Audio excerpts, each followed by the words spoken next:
Welcome to Stay Fearless, the FSP podcast with all things baseball performance. I am your co-host and co-founder of Fearless Sports Performance, Joey Hanley. And I'm your co-host and co-founder, Dr. Alex Acevedo, and welcome to another episode of the pod. All right, guys, welcome back to the Fearless podcast. Today I have the head coach of Prairie Ridge Baseball, Glen Pecoraro. So he has been in high school baseball for 35 years, and out of those 35 years, for 25, he has been the head coach at Prairie Ridge. So, Coach Peck, I'm just going to have you take it away, give yourself an introduction to our listeners and our guests, and we'll go from there. Okay, good morning, guys. I'm Glen Pecoraro. I've been at Prairie Ridge High School for 28 years. 25 of those I've been a head coach. I was an assistant coach at Marion Central Catholic in a small area near us, Woodstock, Illinois. I was an assistant at Crystal Lake Central High School, which is right near us. And we're kind of on the north side of Crystal Lake, Prairie Ridge High School. So I've been the head coach here for 25 total years, 35 years coaching high school baseball. Awesome. So one of the first questions I kind of wanted to dive into is, for the listeners at home, I grew up in Illinois and I played for Coach Peck for a long time. One thing I really wanted to touch on is recruiting, because that seems to be a big thing in the game right now. Is kids are, instead of sort of being a little more, at least here in California compared to out in Illinois, I don't know how it is right now. But in California, it seems that kids are on the D1 or die route. If I don't play Division I, I'm a failure. I'm not going to play D2, D3, or NAIA or go to a JUCO and develop. Have you seen that same kind of process with kids now, and how that's shifted from, when I was there in 2014, 2016, and are kids starting to kind of go along that route, or has it stayed pretty consistent in Illinois? Well, I tell my kids the opposite. Like, you go where they want you. I don't care if it's Division I, Division II, NAIA, Division III, junior college. I always tell them, whoever shows the most interest and that school fits your academic needs, that's where you need to go. Especially now with the portal, where there's 5,000 kids in the portal, and all these Division I schools can pick and choose who they need or who they want. I think a high school kid, unless he's a blue chipper and really something special, I believe their best route, if they want to ultimately get to the Division I level, is junior college. You play 2 years of junior college. You play a higher caliber of baseball. You got 2 more years to get bigger and stronger. And guys are going to get bigger and stronger later. So those 2 years in junior college, I think, are valuable. So I push junior. I was a junior college guy, so I always push junior college. We have strong junior college baseball here, just like you do in California. I know that baseball there is tremendous. But Illinois is pretty good. I think we're number 4 or 5 on the list in the country every year. In the area we're in, the Chicago suburban areas, good baseball, a lot of good high schools. But I tell them, you go where they want you. So I don't think our kids have that mentality. Now, every once in a while, we'll have an individual that's a Division I or bust kid.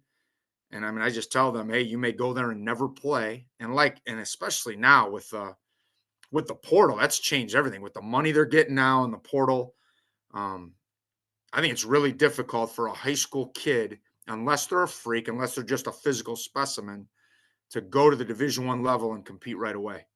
So in my mind, I think if Division I's the goal, I think you go 2 years of junior college. If you just want to play college baseball, I always tell them, you go where they want you the most, and that's your best bet. That's your best bet. Mm-hmm. Yeah, and I think it brings up a really good point is, do you want to play college baseball or watch college baseball? Because a lot of times these kids, they'll go to the D1 schools and they'll get redshirted, and, it can go one of two ways. Maybe the next year they come back out and they have an opportunity to ball out and have some time on the field, or they might redshirt them and just go, all right, we're going to help you get to another school, whether that be another Division I or hop into a JUCO and develop from there. Right. So that can be a tough one. Is, do the high school boys kind of understand, well, I'm going to, let's say, they want to go to UCLA. Do they understand that, as a freshman, oftentimes you're not going to get a lot of playing time. Pitchers maybe a little bit more so than position players.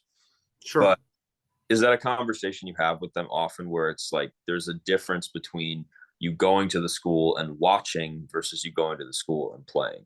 Sure, absolutely. I mean, I've tried to have that conversation, at least once or twice a month minimum during our off-season workouts. But definitely, we just had a left-hander that I'm really high on that just signed with a Division II school, and he's going to be a two-way guy where I think he can make an impact both as a position player and as a pitcher at a Division I school up in Wisconsin, who I think is a perfect place for him. And then we have another left-hander whose stuff is pretty good. They're both pretty comparable. The one throws a little harder, that just signed with the University of Wisconsin-Milwaukee. And I think, and by no means is Milwaukee a top level Division I program, but they still have the ability to go in the portal and get kids. Where I think he's probably going to struggle for a year or two. And when I talked to him about that, his response to me is, "Coach, I want to be challenged. I want to put in that situation where I have to push myself." And when he said that, I said, "Okay, then you're going to the right place. Just know that you're going to be probably behind the eight ball and behind some 21, 22-year-olds that they just picked up from the portal that are 3 or 4 years ahead of you." But he wanted that challenge, so God bless him. Yeah, no, and I think it's a good challenge to have. Go to the D1 level, and I'm going to go compete. Yeah. Uh, it's just like, and I had my own issues when I went to the D3 level at North Central. Was I thought I should get playing time off the bat, so it should tell, freshmen that there is a period of time in college baseball where you have to prove yourself. Absolutely. It's just the same as when you get up to varsity. You're not always going to be the guy right away, regardless of what position you play. Right. And when I came up to varsity, obviously we had 5 starters and 4 were Division I, and I was the only one going Division III. And I was at the end of the rotation my junior year, and I had to earn that spot to be the 3rd guy out of 5 my senior year. And I mean, that was one of the best, I think, high school rotations that was in the conference for a long time. It was a good group. Yeah, I love that group. Absolutely. Yeah. And I mean, even Ethan, who I've stayed in a little bit of contact with him. I mean, he's doing it in the minor leagues. So Yes. it goes to show you, how much you stick with it. Now, in your program versus, what I've seen in a lot of other high school programs, and I'm not going to, say any names of high schools, it seems like I've seen a lot of teams who have strayed away from having group lifting or, any kind of training. Yeah. So what brought that to Prairie Ridge's program? What brought that to you where it was like, okay, we're going to lift 2 to 3 days a week as a team versus these other schools that go, oh, I just trust you have a guy, or I don't believe in weightlifting or anything like that? Yeah. Yeah. The people that say I don't believe in weightlifting, man, they're living in the 70s or 80s. They're way behind the times, because I don't know how you can compete today over time if you're not in the weight room. I mean, that's in all high school sports. I mean, I had this conversation with our volleyball coach the other day, who said she didn't want her girls lifting in season. And my response was, you think they're lifting at Penn State, where you went to school? And she was a national champion. I guarantee they're lifting in season in 90% or more of college athletics. I don't care if it's Division III, Division II, Division I. I go, man, just look up the data, the new research that's out there. You have to be lifting in season. We've always done it that way. I've been a fan of the weight room and our guys sacrificing and lifting together. Whether we're good or we're average or not very good, I want those guys in that weight room, throwing weights around, pushing their teammates, sacrificing for each other, because I feel like it's the right way to do it. And it's the right way to build a culture and build a team setting. And every year we compete against teams that don't do that, like you're saying, and they let their kids go and do whatever they want. They work with their personal trainers. They have their personal strength coaches, their pitching coaches, whatever. And they're good. They got friggin' talent, and they're good every year, and they're tough to beat. But I just don't think that's the right way to build an organization. I don't care what the organization is. I think you need those guys training and sacrificing together. I think that's the right way to do it, no matter what, the mission or the objective is. Mm-hmm. Yeah, no, I agree. When you create a culture amongst teammates for the entire year, especially in the Midwest where you can't play year round like you do here out on the West Coast, you have to have some kind of competitive environment with your team where you're at least competing with yourself, with your own teammates, Exactly. necessarily against other teams because in the West Coast, they're going to play spring season, they're going to play summer, and then Mm-hmm. they're going to play fall. And sometimes they're playing on 2 or 3 teams in the fall, and then they hop right back into spring ball. So, in your opinion, do you think that it's better and more advantageous for some of these West Coast kids to be playing year round versus the Midwest, where they because in the Midwest we had an off season, like a true off season. We were able to Yeah. have a decent shutdown, a good ramp up.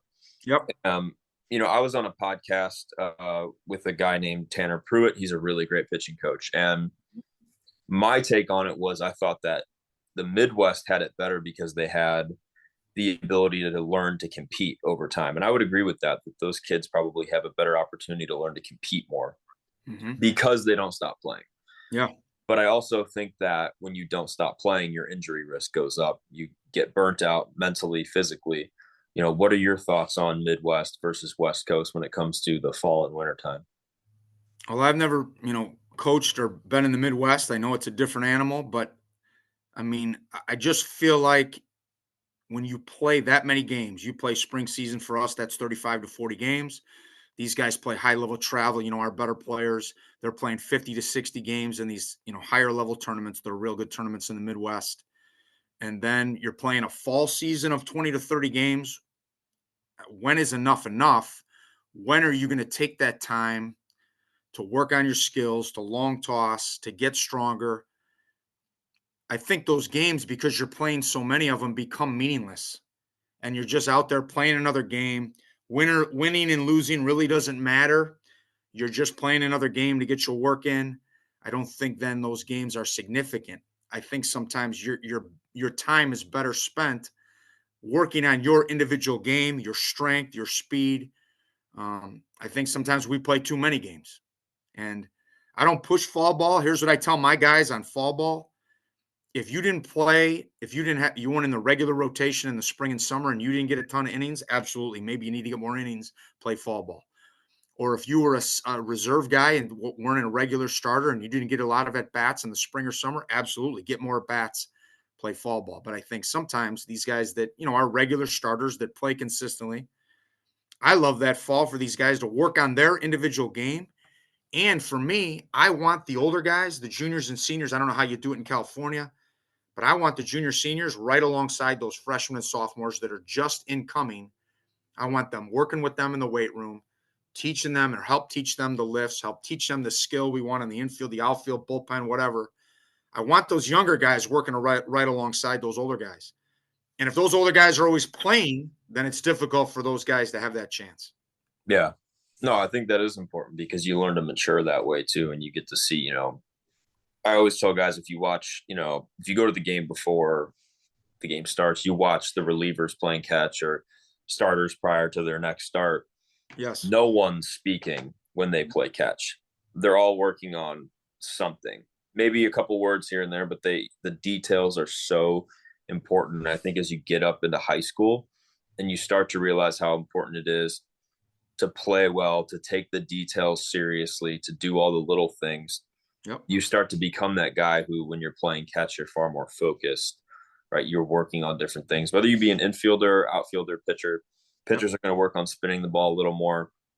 Infield, outfield, I mean, they could work on, really anything through that in their catch play. They could work on relays if they wanted to. Love skill, relays. Yep, absolutely. Yeah. So if you put younger people in that environment, they start to realize that, catch time isn't just talk time. Like that's where you are fine tuning things for when you get into team defense. You feel good, and then you're just playing catch through team defense.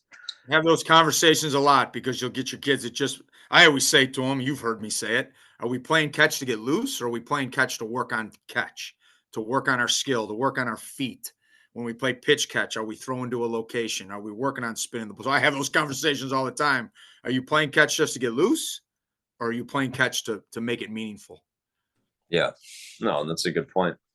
There was another thing that I wanted to bring up that is a little controversial because in Illinois, I believe they either are thinking about or they did pass a law or rule that states kids who play on some kind of an all-star team, something where they're higher level, they can't compete in that season that they did that. Yeah. How do you feel about that kind of thing? Yeah, that was a big thing here in beginning of August that would blowing up all over Twitter. I guess the IHSA had a rule that kids could not play in any kind of all-star games once we got into, I don't remember the date. It was like August 4th or August 5th. It was if it was that date or after, then they were in violation and it won't be eligible to play in the spring. So then we had the IHSA going back and forth with the Illinois Coaches Association, going back and forth with Prep Baseball Report, PBR. Um, and then Sean Duncan, who's the head of PBR, I don't know if he's out by you, he's a Midwest guy, saying, hey, look, if you're not going to allow these kids to play in these high-level all-star games, we're going to start our own league. So I'm like, oh, that's great. So then the IHSA, if I remember correctly, gave in and said, okay, they're not ineligible. They're good to play in these games. There's no violation. But it went back and forth for it might have been even a week back and forth where these kids were going to be in violation because they played in this PBR All-Star Showcase. And these were the higher level kids. But I think, the IHSA gave in, thank God, because PBR is saying, okay, we're going to start our own leagues and we're going to take your best players in the spring. So the IHSA ended up giving in, thank God, because, we worry, and I'm sure you guys are in the same boat. I worry that club sports or travel sports are going to take over high school sports and there's going to be no Yeah. more high school sports. I mean, really, the only sport that's protected, I would say, would be football. Yeah. But all the other sports, club and travel, they threaten high school sports and take some of our better athletes. So thank God that the IHSA and PBR worked that out because that'd have been a nightmare. Do you think that it would have been something where it incentivizes kids essentially not to play at their highest level? Like if you had a kid who made area code because as a junior he's throwing gas, or you've got a guy who's a switch hitter and he's just dropping bombs. Do you think that that kind of rule would incentivize kids to essentially not work as hard or not want to show off their talents just so they can play in the spring?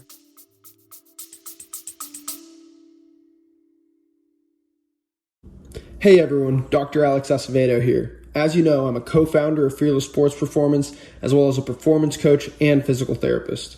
I want to take a quick moment to talk to you about how Fearless Sports Performance has been a game changer for countless athletes. Whether you're a seasoned pro or a novice with minimal training experience, our mission at Fearless is to help you reach your maximum potential.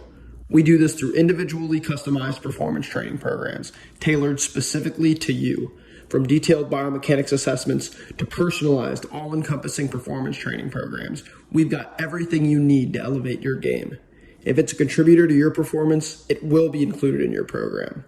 Plus, we make it easy for you to train with us from anywhere, whether you're local to our Thousand Oaks, California location or joining us remotely. We've got you covered. We utilize the Fearless Training app where you'll find all your workouts, instructional videos, and more right at your fingertips. And above all, we prioritize making sure every Fearless athlete feels as if they are the most important athlete we train. So if you're serious about elevating your performance, head over to fearlesssportsperformance.weebly.com and see how we can help you become truly fearless in your sport. Now, back to the show. Well, I think those special kids you're talking about, I think they still would have worked hard, but PBR is a business. They would have had salesmen out there telling them how many more benefits it would be to play in our PBR league versus your high school league. So that's what we would have been fighting. But I think those kids that are the high level kids, they're going to train and they're going to work hard, whether they were playing high school or PBR. On my case, selfishly, I don't want to lose those kids. I mean, if we do have Yeah. some of those, I don't want to lose those kids to PBR. I mean, I still think, maybe I'm old school. I still think the high school experience is a special experience that most kids are going to remember the rest of their life. And I don't want them to lose that. And selfishly, I don't want to lose those kids. Yeah. No, and I think that high school teaches you to compete on a team because you see those guys who are really good showcase players. Yeah. But they just can't compete in the See that spring. every year.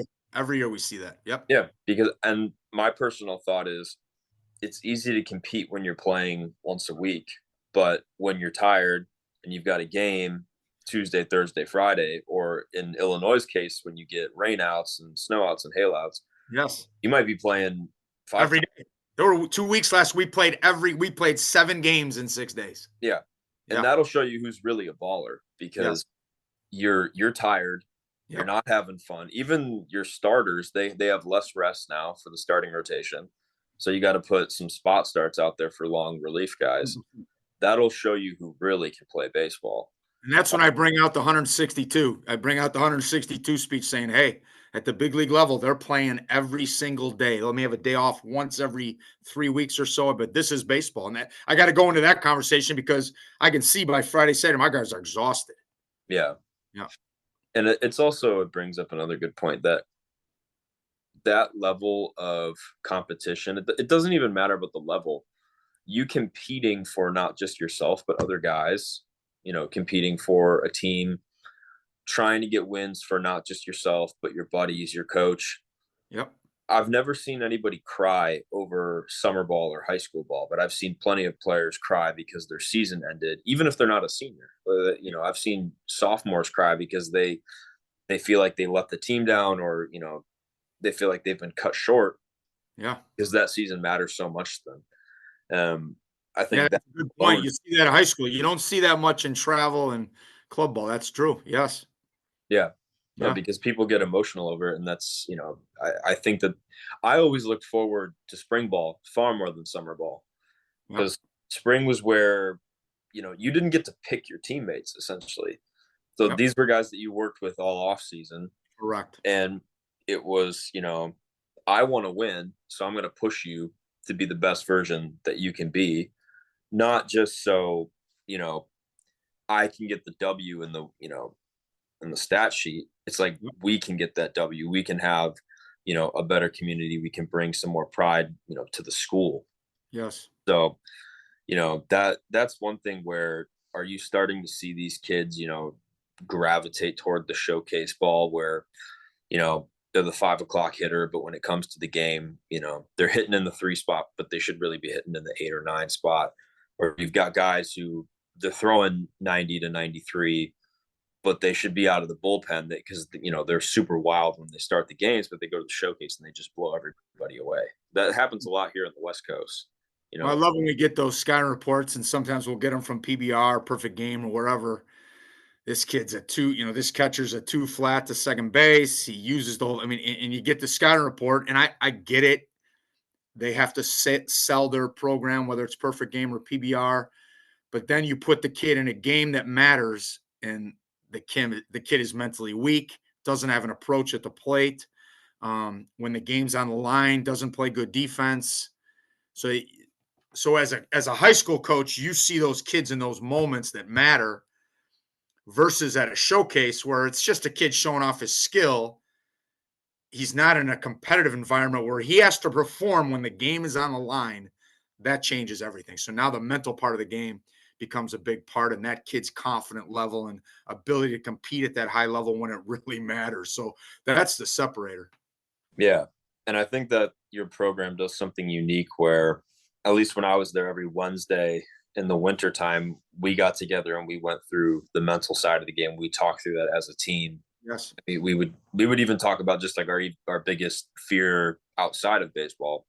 Yep. Is that something you've still been implementing into the program?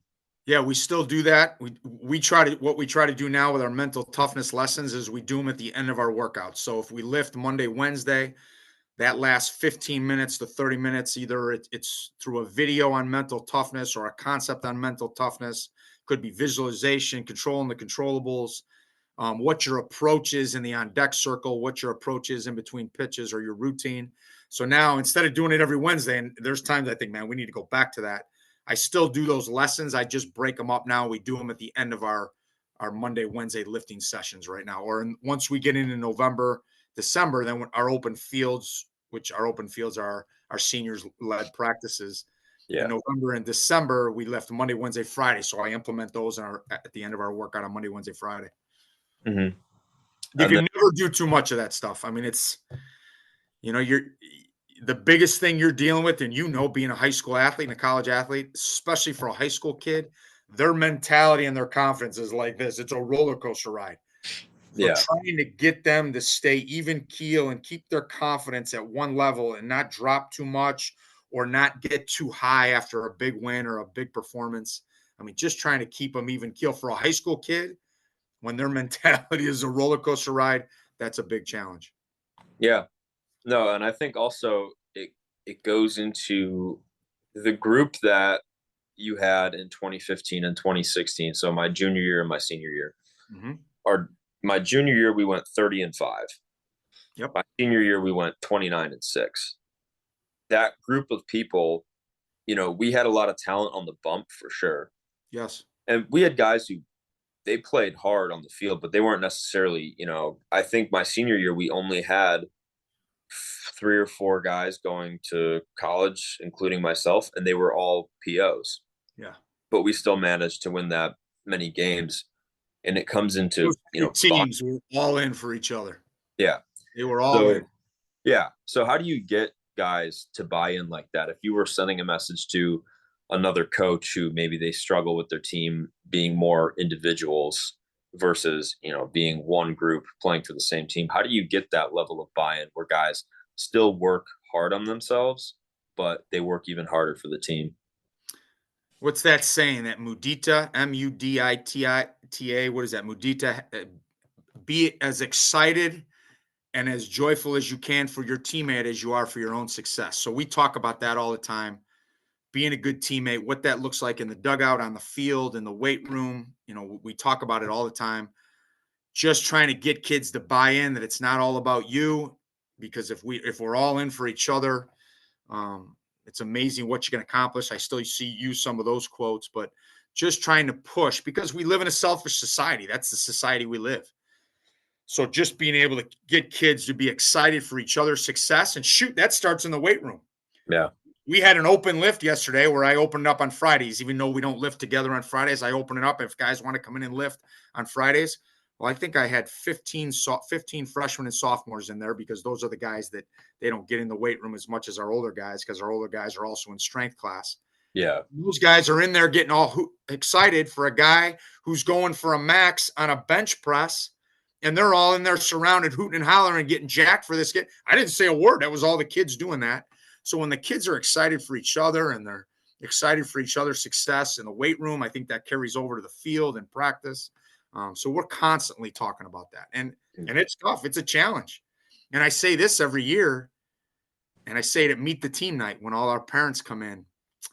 What you say to your son and how you talk to your son in the car or at dinner, and how you talk about the teammates or how you talk about the team or the coaches, is going to affect that young man's ability to be coached and that young man's ability to be a good teammate. So please be careful with what you say to your son. And I say that every year, and I know there's some parents that just do this, probably F you, and I don't care. I still talk about it. Just be careful with what you say to your sons, because we want these guys all rowing the boat in the same direction. Mm-hmm. What you say can affect their attitude and our ability to do that. Yeah. And then sort of shifting onto, how modern baseball is not right now, with all the analytics, with all the data, we have TrackMan data, hit tracks, all these things that can, help us pass the eye test. Essentially, if a guy comes in and nobody can touch his changeup or nobody can touch his slider, but the data says, well, that pitch could be better. This pitch is pretty average, but no one touches it. Yeah. How have you been able to handle or implement these analytics, these tools that we have now to help us in the game? How have you been able to handle that, implement that, but also keep your style of coaching and not dive too deeply into that? Or do you just completely ignore all that stuff all in all? We've done a little bit with the hit tracks, because the GRB travel organization near us, which is one of the better organizations, that's the organization I always recommend to my guys, because all the guys that run that program are my former players. So I trust those guys, and they use the hit tracks. They use the Rep Soto. They use some of that stuff, and then I'll get some data from them. I'm still old school. I don't do a lot of it. We never had that as a player, and even as a young coach, I never had that. But I'll listen to what those travel guys that are all my former players, like I said, that work on this stuff all off season. They do the plyo balls, they do the weighted balls, they do the running guns, all that stuff they do. I'll take their data and look at it. But like you said, the bottom line is if they have all these showcase skills that are really good, but they can't get anybody out because they can't throw strikes, what good is it? So we got to have that kid that can also pitch and compete, and hit in moments and be able to advance runners and get bunts down. So, those metrics are great. And I think those should be part of a kid's development, but it's not the entire package. You got to have those other things as well. Yeah. Has it been difficult as time's gone on? Because when I started playing, in about 2012 is when a lot of the weighted balls became a big thing, and then just chasing velocity was a massive thing when I first started. Sure. And obviously, a lot of pitchers bought into that. Almost our entire pitching staff really bought into that, way of training. Yes. And I think that Andy Dean, when he was the pitching coach, he was fantastic at being able to manage that kind of thing where it was like, all right, we're going to do this, but we still need to work on the skill. We still need to learn, how to throw inside, how to spin the breaking ball, how to throw a 2-0 changeup. Has that evolved where it's getting a little bit more out of hand where guys are starting to go like, no, coach, I need to throw harder. Like the pitchability is like that'll be easy to come. I need to throw harder. Schools won't notice me. Has that been a conversation you've had to have with, because it's a little different when you've got a kid who throws 88 and maybe a school is like, we need you to hit 90 and you can play here. And again, that's a separate conversation for go where they want you to play. But if you have a kid who's throwing 80 to 82 and he's like, coach, this weighted ball program, it's going to get me to 90, is that a conversation you've been having more often compared to when I was playing in 2016 when I graduated? Well, the guy you mentioned, Andy Dean, again, a former pitching coach of mine, former player who is your pitching coach, he runs that GRB program that I'm referring to. That's the guy that I give a lot of trust to working with a lot of our pitchers. And like you said, I think he does a great job with the plyo balls and the weighted balls and the velocity. They do a velocity program, but he also teaches kids how to pitch. So again, yes, the plyo ball work and the velo training has jumped up. Every travel organization is doing it now. We do it in our program. I think very similar, probably to when you were here. We do it in the mornings in January, February with those kids that don't have access to it in their travel organization. We do it in the mornings with those kids. The kids that are already doing it, those kids, then we don't go through it. I have them do more of their positional stuff or maybe feel and touch stuff off the bullpen in the bullpen. But it definitely has blown up as far as the velo training. And I think it's good for those kids that are juniors and seniors and closer to fully grown men. We don't do it with our freshmen, sophomores because they're still growing. And I'm always afraid they're going to get injured. And there has been kids that have gotten injured doing it before. So you just got to be careful and handle that with kit gloves. Yeah. And my pitching coaches over the years have done a really good job of communicating with all those kids and finding out exactly where you're at and who you're working with and what's your travel program doing and what's this travel program doing. And then we kind of adjust to that. But I like Coach Dean does. I think it's a part. I think it can improve your velo. But it's not everything. You have to make sure you learn how to pitch and learn how to throw that breaking pitch. I mean, did you see that Greg Maddux special on MLB yet? Yeah, I did.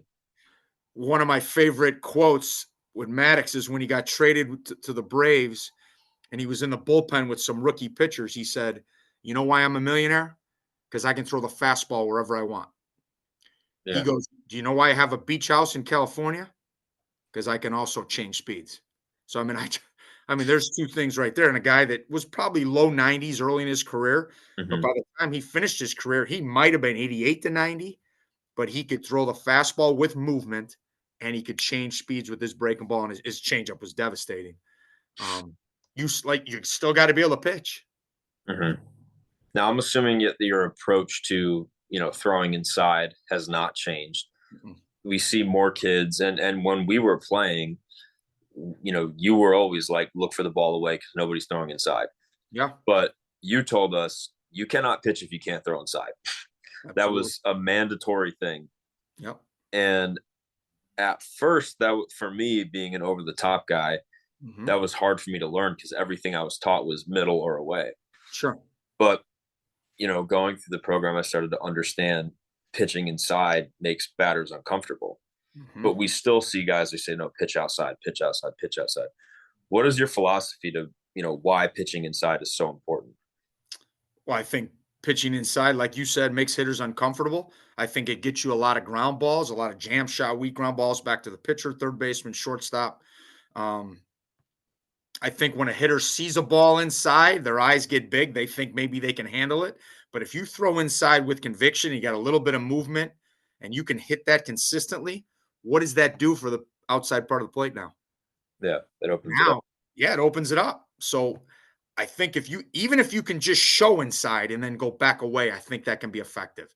If you can throw inside with some movement, holy cow, not many high school kids are going to be able to handle that ball, that two seam in or that fastball in off the plate and be able to handle that and still get the barrel to the ball. There might be a couple, but there's not many.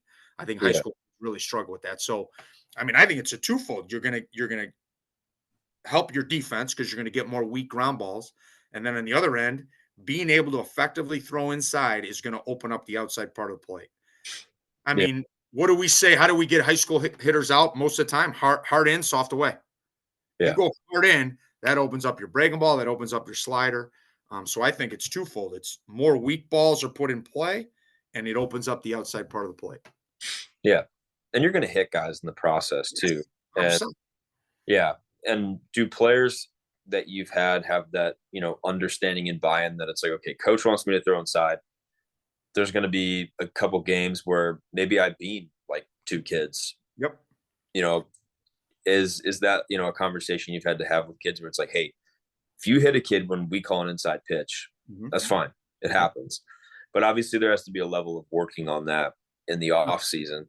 So have you or your pitching coaches continued to shift with stand-ins, throwing inside and everything? Because when I was there, we used guys standing in and they hated it because Yes. yeah, We hit a lot of guys, didn't we? I yeah, hate killing my own guys, especially the last few years when our numbers have been down and I haven't had a lot of guys. So I made an investment in those stand-ins. That's one of the best investments we made. So we no longer throw any bullpens without those stand-ins. And yeah, just like you said, if you hit a guy, my first response to my pitch, guys, hey, were we trying to go in there? If we hit a guy trying to go in, okay. Obviously, with the bases loaded, we don't want to do that. Sometimes you have to. But my first question is, were we trying to go in? If we hit a guy trying to go in, okay. We hit a couple guys, 2-3 guys a game, we can live with that. Obviously, we hit 5-6 guys a game, especially with bases loaded situations. That turns into a nightmare. So yeah, that means you're going to work harder and harder on it in the bullpen and get these kids to be more confident to throw in the bullpen. But those stand-ins have been outstanding. We used to use our own guys, and we take out our own guys. We just can't do that anymore because we don't have as many players. yeah, It's hard on our own guys, even though offensively we want our guys to get hit and be able to tuck and turn and take that free base. But now those stand-ins have been, and we use them every day. yeah. And something I've also implemented is if you see a guy, he throws perfect bullpens, no stand-in, just the catcher, controlled environment, there's nothing on the line. And obviously in high school, there's no pitch clock. Yep. And I'm going from high school right now to the JUCO level where there is a pitch clock. Now it's a little different at JUCO. This clock starts the minute they hit the dirt. Okay. So they could walk around the mound if they wanted to get that extra time. Is the umpire going to get pissed? Probably. Yeah. But obviously they still have that constraint.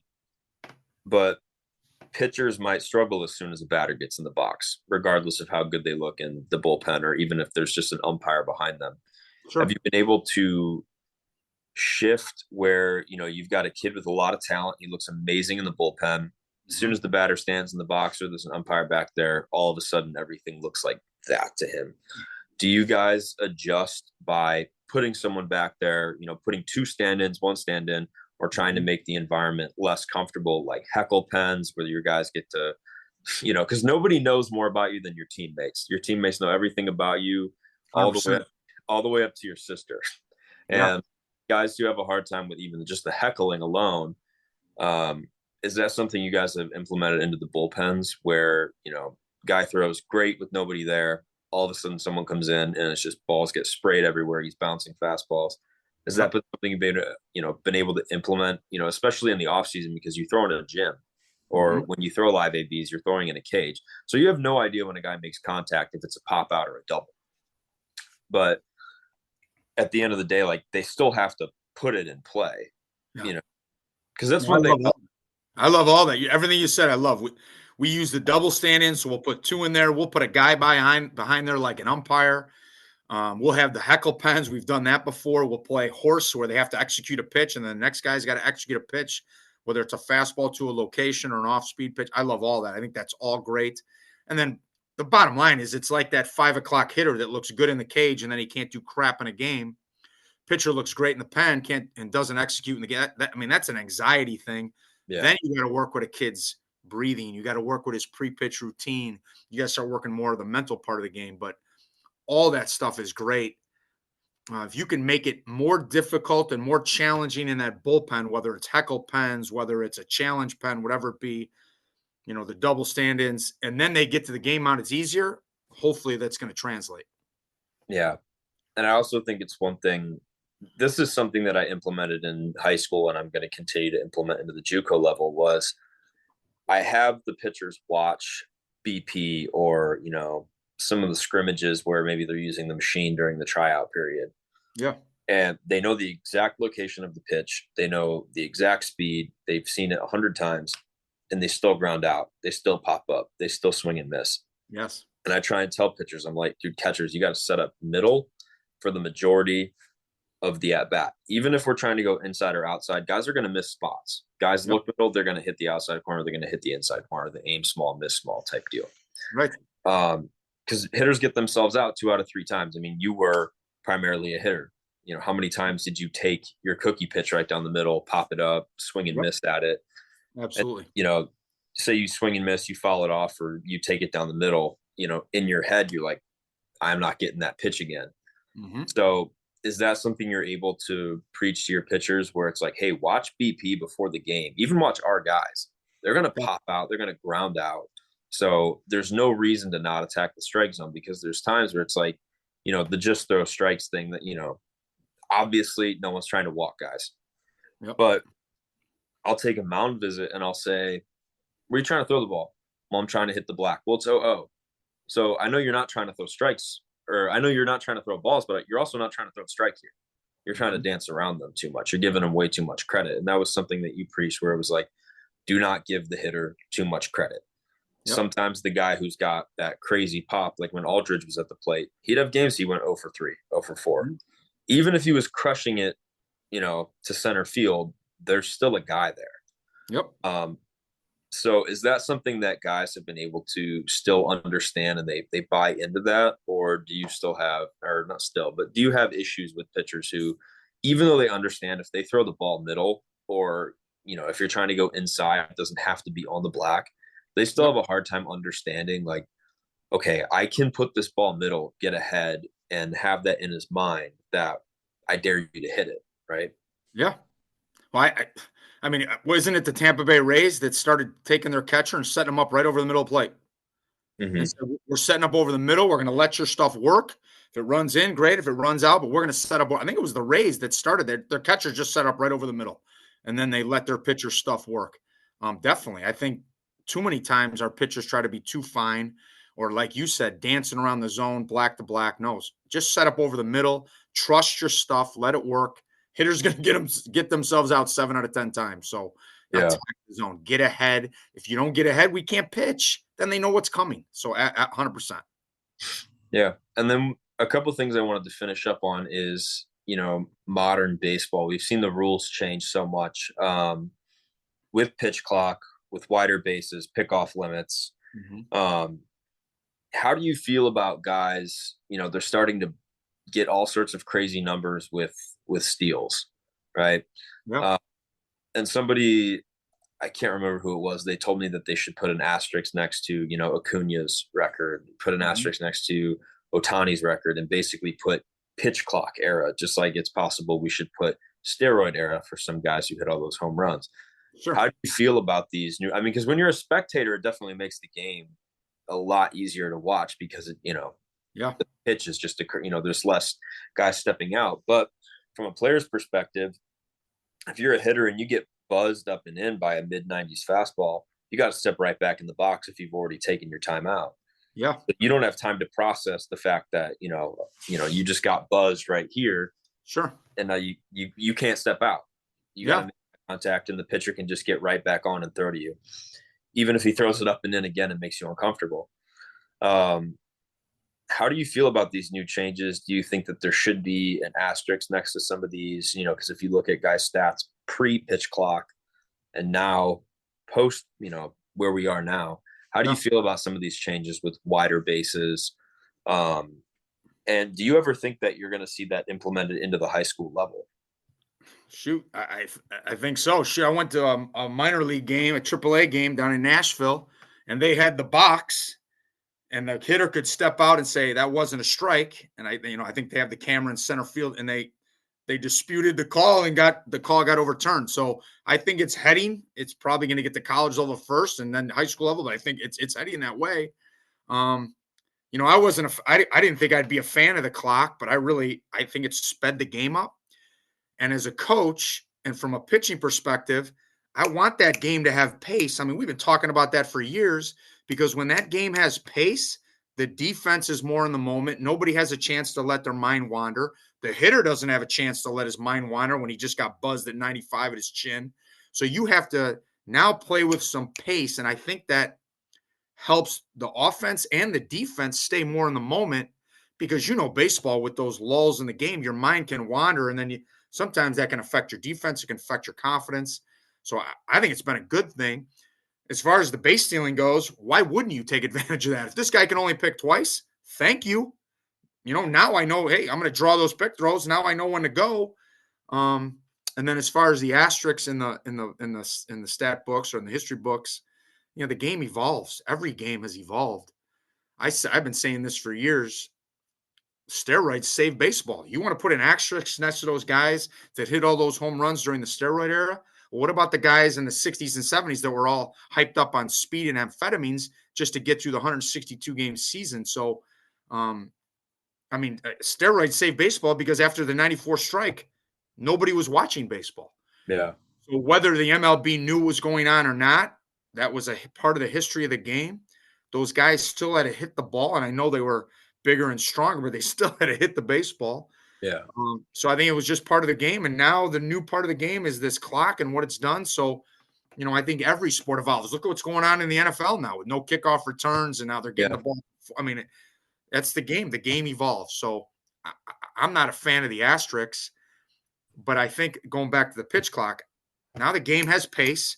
Your pitchers are working faster. There's less time for the kids, for our players now to think about things, which is going to screw up their next pitch or screw up their next pitch in a bat. So I didn't think I was going to be a fan of it, but I definitely am. Yeah. That's interesting.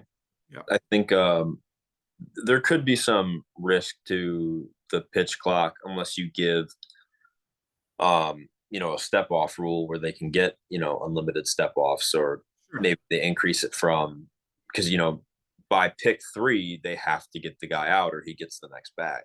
Right. The pitch clock being at high school could maybe potentially hurt arms, and it could because there are times where you got to step off, take a breath, and a deep big 100%. I agree with that. base Yeah, is 100%. juiced. You got to take a breath, and maybe you do that, you get a violation. It's an automatic ball for you. The pitcher gets, or the hitter gets a ball. Yeah. Do you think if it's implemented into high school, you might start seeing some more injuries in that way?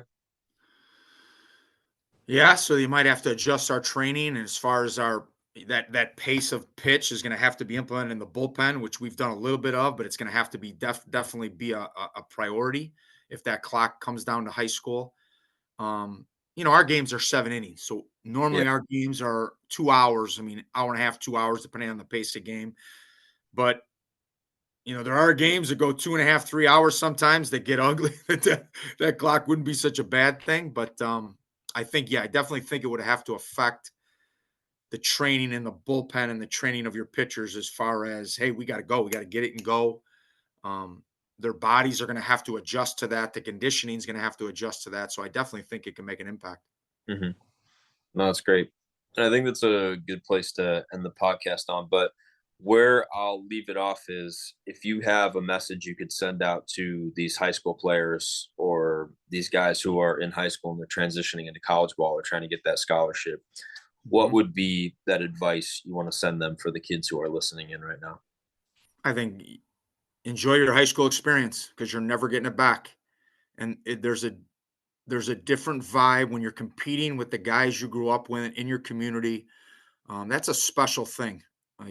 When we play for a state championship here in Illinois, and I know California does the same thing, and you have a chance to compete with your buddies for a championship, be able to lift that trophy. I think that's a special thing. And that's something that's difficult to repeat, I think, in travel ball or in fall ball or in summer. I think the spring is a little bit more special because every game is meaningful, which means every inning and every pitch can be meaningful. And I think when you play a lot of games like we do in the summer, I think you lose that. So I think just enjoy your high school experience because you'll never get it back. No, I think that's a great place to end it on. So, thank you for coming on, and we'll have to have you as a My guest pleasure. back. Yeah, that was great, Joe. Outstanding. Loved it. All right, guys. Well, welcome to that last episode, and stay fearless. Thank you for tuning in to another episode of Stay Fearless, the Fearless Sports Performance Podcast with all things baseball performance training. If you enjoyed this episode, please share, like, subscribe, comment, reach out to us, and keep the conversation going. You can check out our website at fearlesssportsperformance.weebly.com, and you can find us on Instagram at Fearless Sports Performance or on X at FearlessBSBL. Until next time, stay fearless.